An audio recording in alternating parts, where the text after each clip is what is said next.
De volta com a cobertura completa e especial deste domingo sobre a escalada de tensão, sobre o conflito entre Israel e Irã. E para conversar um pouquinho mais agora com a gente, Andrew Trauman, que é professor de Relações Internacionais. Professor, boa tarde, bem-vindo à Band News TV, tudo bem? Boa tarde, muito bom estar de volta aqui com vocês. Professor, a gente tem mostrado essa tensão e escalada a todo tempo, mas eu pergunto para o senhor, pegando aí o histórico de Israel, o histórico do Irã em conflitos, já é possível avaliar ou tentar pelo menos vislumbrar se esses ataques teriam prazo, seriam de curto, longo, médio prazo? Porque o que a gente observa são as duas partes, o tempo todo dizendo que se mantém nessa postura de ataque, mas, historicamente, como é que a gente pode trazer também esse cenário dos dois lados? Existe armamento suficiente para isso, estratégia suficiente para isso? Qual a leitura que o senhor faz e uma projeção também disso que a gente está vivendo? E aí eu falo num sentido muito raso, porque tudo depende das negociações. E a gente sabe que não tem prazo para reunião, não tem nenhuma roda de conversa. A esperança que tinha era de uma conversa neste domingo, que o Irã declinou, disse que não iria conversar com os Estados Unidos, porque não é nem momento para isso, não haveria sentido nessa conversa. Eu queria que o senhor fizesse essa análise para a gente abrir aí o nosso bate-papo. Bom, Thalita, nós temos uma porção de variáveis aí para saber se essa guerra vai durar muito ou não. Se Israel se manter firme, obstinado no objetivo de destruir o programa nuclear iraniano, ele precisa necessariamente destruir as instalações de Fordow. Fordow é uma montanha no Irã, e no subterrâneo dessa montanha, alguns falam que são 90 metros, eu já vi informações falando de até 500 metros, informações essas da Agência Internacional de Energia Atômica, e essa é a principal estratégia iraniana, e se Israel realmente quiser destruir as instalações nucleares iranianas, isso vai levar tempo, isso são dias e dias e dias de bombardeio. Então, nessa perspectiva, eu diria que essa guerra vai durar semanas. Tá? Numa outra perspectiva, se ficar só entre Irã e Israel, pode realmente ficar nessa de dias ou semanas. O que a gente deve ficar preocupado é se houver envolvimento de terceiros, Thalita. Porque, por exemplo, se ontem o Irã anunciou que poderia atingir alvos britânicos, franceses e norte-americanos no Oriente Médio. Se isso acontecer, especialmente com alvos norte-americanos, os Estados Unidos fatalmente irão se envolver, e aí a gente vai ter uma guerra de proporções inimagináveis. Aí a gente realmente não tem como saber onde isso vai parar realmente. Então, tudo vai depender de que esses dois atores vão levar a situação. No momento, não há negociações, né? O Irã, assim, tem todo sentido o Irã não negociar o programa nuclear nesse momento, né? Até porque Israel ataca na sexta e vai negociar o quê no domingo, né? Então ele precisava dar uma resposta, e agora nós estamos nessa de ataques e contra-ataques, tentando aí vislumbrar até onde isso vai chegar, mas eu acredito que não vai ser uma guerra que vai durar poucos dias. Eu estou pensando em termos de semanas. Professor, o senhor acha que nestes próximos dias a gente pode acompanhar um envolvimento maior ou uma posição mais firme, mais marcada da China, da Rússia? A gente já teve uma fala de um tom mais elevado por parte dos Estados Unidos, né, o presidente Donald Trump.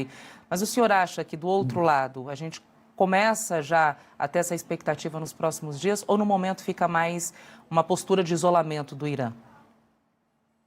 Olha, ontem o Donald Trump e o Vladimir Putin conversaram, e o Putin disse que poderia mediar uma negociação entre Israel e Irã. É interessante a gente ter em mente que a Rússia tem boas relações com ambos, tanto com Israel quanto com o Irã. O Irã é um grande aliado histórico da Rússia. O Irã, inclusive, tem vendido drones para a Rússia na guerra da Ucrânia, né? E a gente tem, por outro lado, laços históricos, né, da Rússia com Israel. Muitos dos pais fundadores de Israel vieram da antiga União Soviética e eles têm relações muito próximas ali com a cúpula do governo israelense. Benjamin Netanyahu e Putin são amigos. Então, ontem ficou, nessa conversa entre Trump e Putin, ficou mais ou menos estabelecido que o Putin ia tentar fazer alguma coisa. Eu, de forma alguma, vejo o Trump como mediador. Acho que o Trump, claramente, ele tem um lado nessa história, que é o lado de Israel, de onde os Estados Unidos sempre estiveram ao lado de Israel. Então, você não tem uma mediação imparcial, digamos assim. Pelo contrário, o que nós vimos no Trump nos últimos dias foi, antes do ataque ele dizia que era contra o ataque, e depois do ataque o Trump falou, bom, talvez agora o Irã queira negociar, porque é melhor do jeito que está do que perder tudo, que é o que vai acontecer. Em outro momento ele fala que os Estados Unidos podem se engajar na guerra a qualquer momento, se algum objetivo americano for atingido. Então a gente está numa encruzilhada mesmo, mas eu vejo com bons olhos essa tentativa, pelo menos o que foi dito, né, do presidente Vladimir Putin de tentar mediar essa negociação entre esses dois atores, dos quais, eu repito, ele tem excelentes relações. Professor, eu queria até colocar aqui na nossa conversa uma declaração do presidente Donald Trump. Donald Trump reconheceu que o envolvimento dos Estados Unidos no conflito entre Israel e Irã é uma possibilidade, tá? Essa declaração foi dada durante uma entrevista por telefone à rede de televisão americana ABC News. O presidente disse o seguinte, abre aspas, não estamos envolvidos. É possível que nos envolvamos, mas não estamos neste momento, fecha aspas. Quando perguntaram se havia um prazo, né, foi justamente o que a gente até falava há pouco, um prazo para o Irã se sentar à mesa para negociar o acordo nuclear, Trump disse não.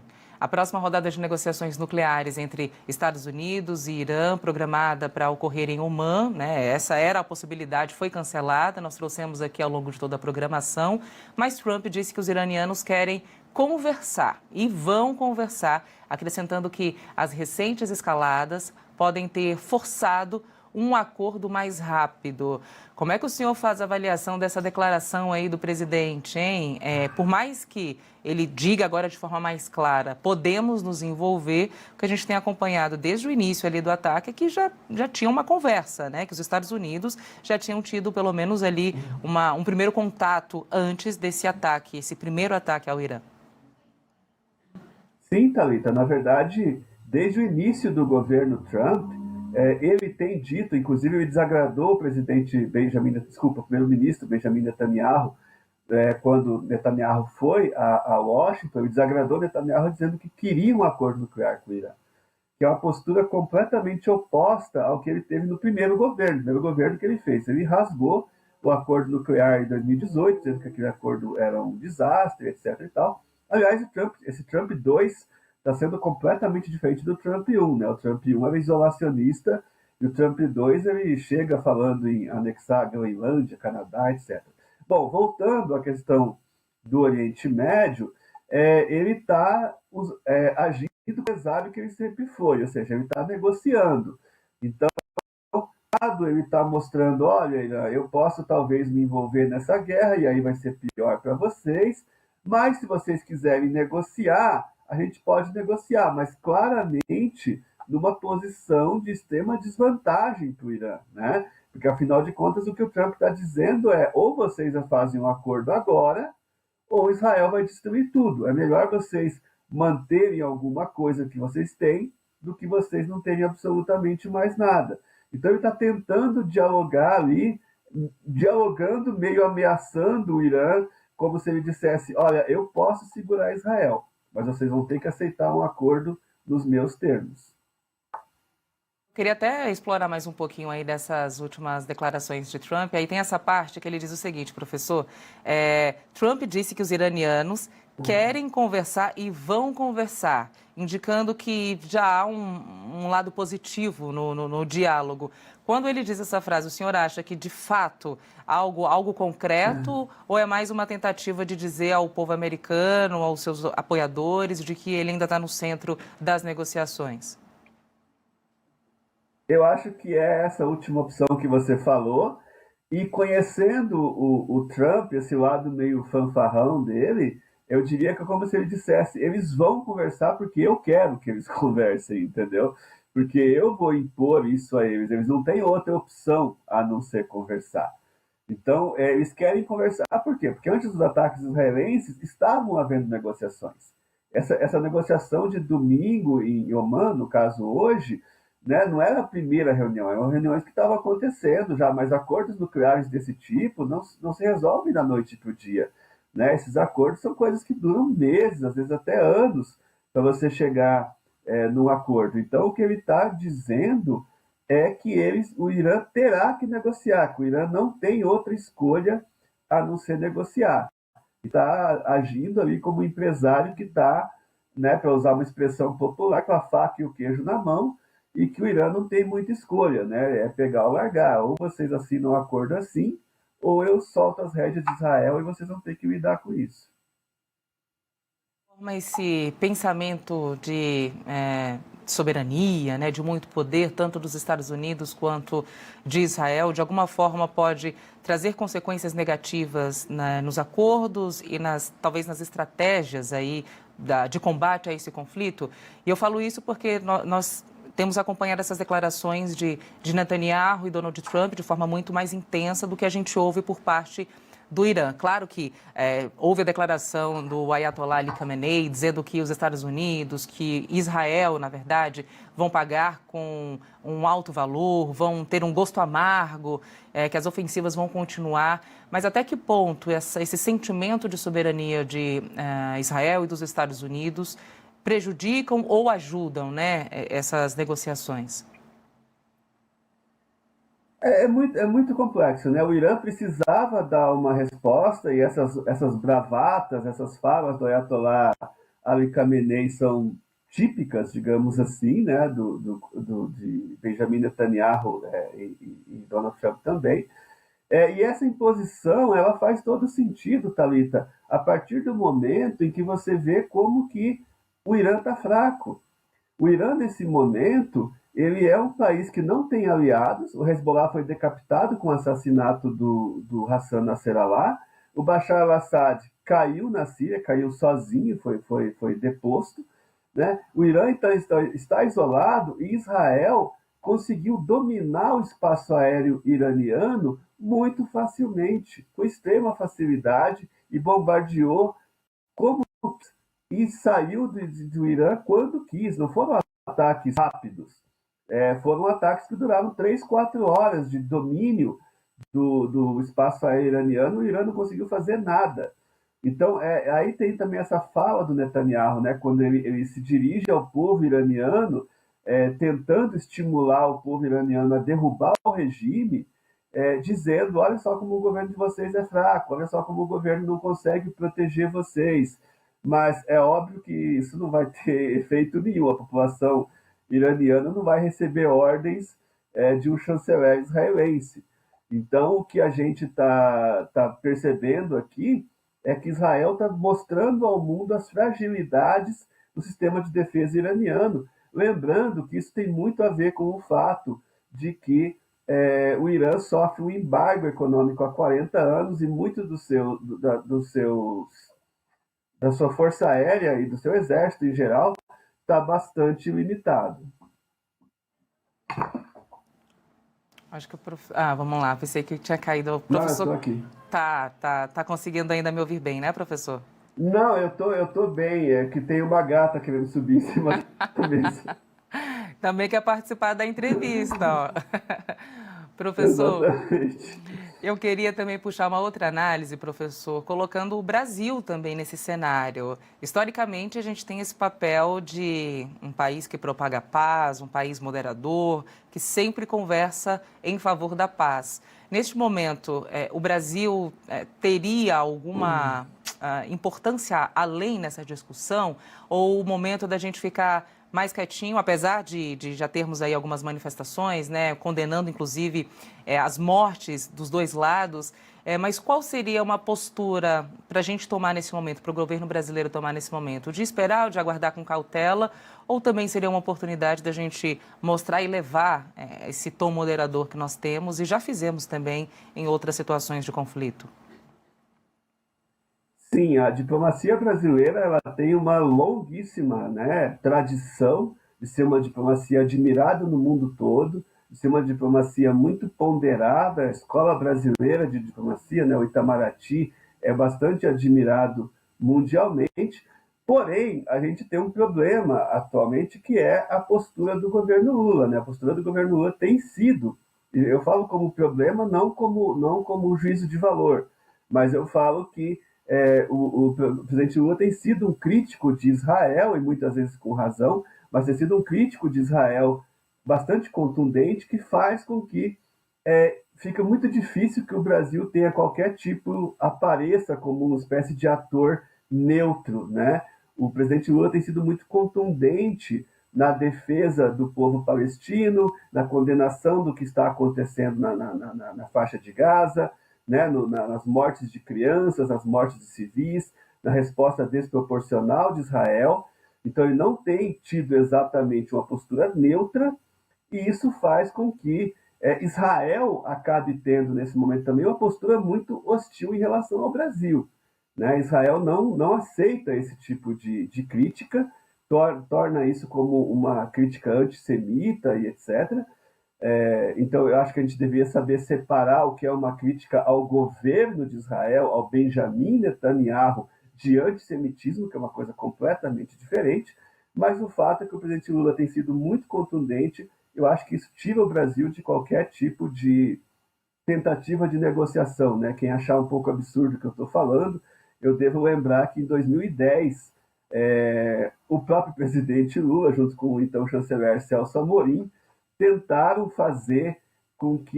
negociar a paz ali entre Israel e Palestina, e não acabou não funcionando, né? Então agora o Lula postura não tão neutra assim, o que só tira o Brasil, realmente descarta o Brasil como mediador.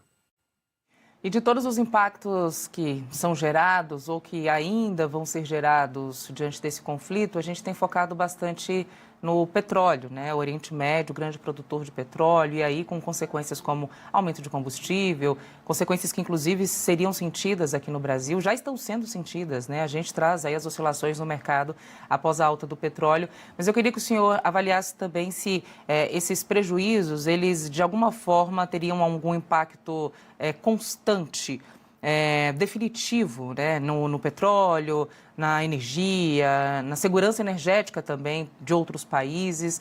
E aí focada mais nesse sentido, né? Claro que depois da tensão, uma expectativa é que os mercados voltem à normalidade, mas tem algum impacto que pode ser definitivo nessa linha de conflito? Então, aí eu devo lembrar para o nosso telespectador do único aliado do Irã que ainda tem algum tipo de capacidade de ação na região, que são os Houthis no Iêmen, né? Então, os Houthis, eles têm várias vezes fechado o Estreito de Hormuz, que é por onde passa a maior parte, quase todos, na verdade, os petroleiros que saem do Oriente Médio, e o fechamento do Estreito de Hormuz poderia representar um aumento do petróleo, que já está acontecendo, mas um aumento ainda maior, né, e de forma prolongada. E uma coisa que é interessante lembrar, Thalita, é que sabe quem que seria o principal beneficiado pelo aumento do petróleo? A Rússia.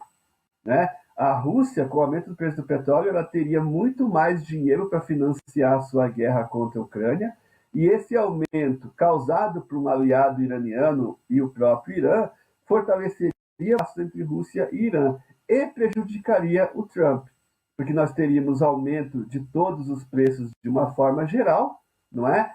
E também a gente teria o Trump numa situação cada vez mais complicada, porque muitos economistas vêm prevendo, não só economistas, né, até o Elon Musk, quando rompeu com o Trump, estão prevendo uma recessão brutal dos Estados Unidos no segundo semestre, e com o aumento do petróleo isso seria muito complicado, dada também a guerra tarifária na qual o Trump se meteu com vários países, em especial com a China. Então seria desastroso para os Estados Unidos se o Estreito de Hormuz fosse fechado, e seria benéfico para a Rússia. Produzir com o senhor uma outra questão que nós fizemos com outros especialistas, que é sobre o papel de Israel e do Irã em relação aos outros países, né, o resto do mundo. Numa guerra, sempre um vai sair mais enfraquecido que o outro, mas neste momento a gente observa um cenário enfraquecido no Irã e um cenário político também enfraquecido em Israel, tanto que as acusações ou as justificativas usadas para alguns ataques autorizados por Netanyahu seriam por justamente motivações políticas, tentativa de se manter no poder. Mas aí, fazendo esse recorte, colocando os dois em relação ao resto do mundo, a postura acaba sendo enfraquecida de ambos os lados, né? Qual a leitura que o senhor faz? A leitura que eu faço é que ambos estão tentando utilizar essa guerra para unir o país, né? O Netanyahu está fazendo isso, na verdade, desde o 7 de outubro, porque antes do 7 de outubro ele já estava sofrendo processos por corrupção. Ele tinha um projeto também de controlar a Suprema Corte israelense, transformar a Suprema Corte israelense em praticamente algo inócuo, sem poder algum, controlado pelo parlamento. Tem 2 processos de impeachment contra ele por corrupção, e a guerra poderia ter acabado há muito tempo. O interesse do Netanyahu prolongar essa guerra, né? Então, assim, a questão de resgatar os reféns deixou de ser o principal objetivo para ser o destruir o Hamas, o que é uma coisa muito mais complicada, porque o Hamas é uma ideia, né? É muito difícil você destruir uma ideia, assim como, deixa eu pegar o gancho aqui rapidamente, destruir o programa nuclear iraniano também é muito difícil, porque você pode destruir as instalações, mas você não destrói o conhecimento iraniano, você não destrói o know-how. E, por outro lado, a gente tem o regime iraniano extremamente questionado. Você deve se lembrar das manifestações que ocorreram ali 2020, 2021, quando aquela moça Amini ela foi morta por policiais iranianos. Isso causou protestos que duraram meses no Irã, que foram duramente reprimidos, dezenas de mortos no Irã devido à repressão do Islã. E é um governo muito questionado, porque é um governo que ele tem muitos problemas econômicos, o Irã sofre com uma inflação crônica, né? E agora ele está tentando usar também essa guerra como maneira de unir a população. Eu posso dizer para você, Thalita, com toda certeza agora, de que ambos estão, o Netanyahu está, entre aspas, né? Não vou dizer, é meio forte falar que ele está feliz, mas digamos assim, ele está satisfeito com o fato de que, se ele conseguir destruir o programa nuclear iraniano, ele vai conseguir se manter no poder, e o Irã, por sua vez, vê nessa guerra uma chance de reacender um nacionalismo iraniano e tentar unir o país contra um inimigo em comum, que é Israel. Professor, quero aproveitar também para recapitular algumas informações que nós trouxemos ao longo da programação. Para você também que entra na nossa companhia agora, né? O dia hoje foi de cobertura especial para acompanhar todos os detalhes, todas as novas medidas que estão sendo tomadas por Irã, por Israel, também diante desse conflito no Oriente Médio. E aí eu vou recapitular algumas informações. O Irã há pouco disse que não quer ver a guerra se espalhando para a região e além. Essa fala, né, foi do ministro de Relações Exteriores. A gente também tem outras atualizações falando sobre a guarda de fronteira do Irã, que anunciou que 44 drones e quadricópteros israelenses foram interceptados e destruídos em áreas de fronteira nas últimas 48 horas. Então, a gente está falando de conflitos que vêm acontecendo de forma recorrente desde sexta-feira.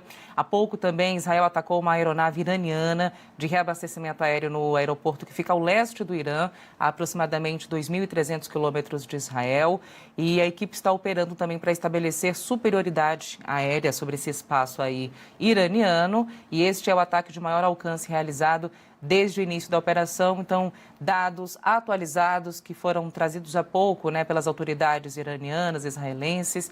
E aí, professor, queria que a gente falasse um pouquinho sobre essa afirmação aqui, né? O Irã não quer ver a guerra se espalhando para a região e além, diz o ministro das Relações Exteriores.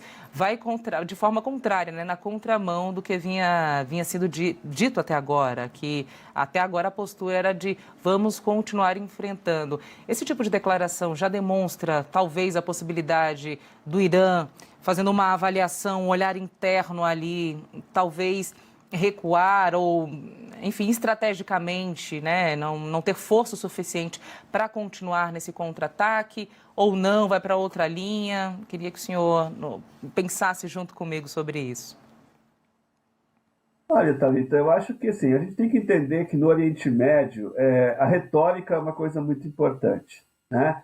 Então, assim, o líder sempre vai dizer: nós vamos até o fim, nós vamos lutar com todas as nossas forças, vamos esmagar o inimigo. Isso tanto de um lado quanto do outro. Benjamin Netanyahu também já usou esse tipo de expressão, esse tipo de slogan, né, meio motivacional, populista, nacionalista, e etc. e tal. Mas aí você vê o ministro das Relações Exteriores, que aí já é um cargo mais técnico, já com uma coisa mais realista. Tipo, não, o Irã não tem condições de ir até o fim. O Irã é um país que, como eu já disse aqui, sofre um embargo faz 40 anos. Assim, as armas do Irã são totalmente obsoletas frente ao armamento israelense. Então, quando a gente teve a notícia ontem, vamos atingir objetivos britânicos, franceses, etc. Isso é uma bravata. Isso não vai acontecer, isso não é do interesse do Irã. A última coisa que o Irã quer, a última coisa que o Irã precisa é o envolvimento do Ocidente nessa guerra, principalmente o envolvimento dos Estados Unidos. Então, isso não vai acontecer. Então, eu acho que a gente tem que entender o discurso político, especialmente para um público interno. Ali o Ali Khamenei está falando para o próprio povo dele, né, tentando motivar, tentando levantar a cabeça: olha, a gente foi atacado, mas a gente vai reagir. O Estado tem condições, sim, de proteger os seus cidadãos, mesmo isso estando claro que não tem condição de proteger os seus cidadãos. E aí a gente vai ter uma situação na qual um técnico, né, um ministro das Relações Exteriores, já vai dizer: não, ó, veja bem, a gente não quer escalar. Esse sim, isso sim, Thalita, vem de um pouco de encontro ao que o Trump falou, de que o Irã quer conversar. Isso é um indicativo de que sim, pode ser que o Irã sente a mesa de negociações. Mas isso vai depender, e aí eu vou resgatar o argumento que eu estava falando lá no começo, na minha primeira resposta. Isso vai depender se Israel está realmente obstinado a destruir o programa nuclear iraniano. Porque, eu repito, para as instalações de Fordow vão ser necessários dias e dias e dias de bombardeio. E aí o Irã vai ter que continuar retaliando da forma que pode. Então a gente vai ter mais e mais dias de guerra antes de uma negociação. Então a gente vai ter que ver quais são os próximos passos, quais são os próximos movimentos desses atores, para a gente ter um cenário mais claro do que vai acontecer nos próximos dias. Até falando desses ataques, até o momento o Irã não atacou nenhum ponto sensível. Claro que as mortes, as vidas perdidas, para mim, é a pior consequência que pode acontecer nesse ataque. As pessoas não têm nada a ver, né, assim, ficam reféns dessa briga política. Mas até o momento a gente não teve também bases militares, por exemplo, israelenses sendo atingidas, autoridades do escalão máximo sendo atingido, como aconteceu no Irã, o que mostra uma postura meio que de resposta geral e não resposta pontual às ofensivas de Israel, né, professor? Exatamente. Também se deve ao fato de que os mísseis iranianos, eles não são mísseis de alta precisão como os mísseis israelenses. Então a gente tem falado muito nesses últimos dias, né, desde sexta-feira, sobre o domo de ferro israelense. E aí eu vi muitos analistas dizendo: o domo de ferro israelense é imbatível e tal. Outros falam: não é tão imbatível assim, porque alguns mísseis caíram. Por quê? Porque o Irã, ele aposta na quantidade. Olha, eu vou mandar uma chuva de mísseis em Israel, Israel vai conseguir destruir 90, 95% deles, mas alguns mísseis vão conseguir atingir. E eles não têm decisão. Israel, fica uma coisa meio difícil, até uma questão estratégica do Irã, definir, isso claro está sendo usado como discurso para Israel, se ele vai atingir áreas militares ou civis. É certo que eles preferiam atingir alvos militares, só que eles não têm para conseguir atingir esses alvos militares, então os mísseis que atravessam o domo de ferro acabam caindo em áreas civis. Isso é extremamente prejudicial para o próprio Irã, porque isso dá uma propaganda para Israel de que, olha, nós estamos tentando atingir só alvos militares, enquanto o Irã está buscando atingir alvos civis. Eu realmente acredito que o objetivo do Irã era, antes de tudo, dar uma resposta. Claro que ele assumiu o risco de atingir civis, sim, mas não são ataques teleguiados a prédios residenciais, etc. e tal. O que acaba acontecendo é que alguns desses mísseis acabam passando, muitas dessas vezes o míssil é destruído, e o que cai em cima, infelizmente, dos civis são destroços desses mísseis, né? Então nós temos aí uma situação bastante complexa, tanto do ponto de vista humanitário, quanto do ponto de vista das relações públicas, né? Porque realmente na guerra de propaganda, na guerra, o Israel sai claramente em vantagem devido, eu repito, à alta tecnologia dos seus mísseis, à exatidão dos seus mísseis, a eficiência dos seus mísseis e atingir os alvos propostos, o que não é o caso do Irã. Professor, queria te agradecer demais, viu? Meia hora de bate-papo aqui com essa aula, é muito bom, porque nessas oportunidades a gente também tem esse momento de aprender. Então, obrigada pela disposição, por colocar um tempo tão longo aqui para esse bate-papo. Um excelente domingo para o senhor e para sua gatinha também aí, que tentou entrar na nossa entrevista. Muito